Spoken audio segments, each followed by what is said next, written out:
Allez, on va parler de la planète et pour cela, on a besoin d'écouter un peu de musique.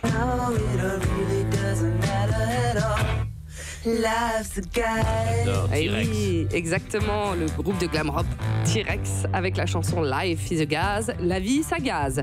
C'est bien quand ça gaze la vie, sauf quand il y a trop de gaz ou de mauvais gaz. Vous voyez, bon, je parle bien sûr du réchauffement climatique, vous inquiétez pas. Cette nuit, l'Assemblée a voté d'ici 2040 la fin de la production des hydrocarbures, l'une des mesures phares de la loi Hulot. Mais qu'est-ce que ça veut dire?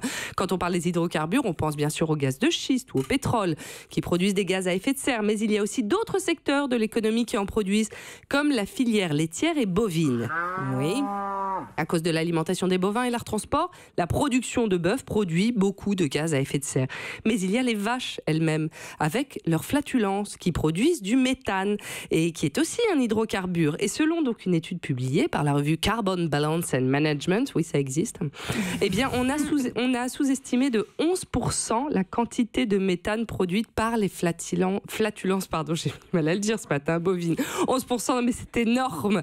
Vous imaginez si les humains produisaient 11% en plus de méthane, on ne pourrait pas respirer d'ailleurs dans cette pièce.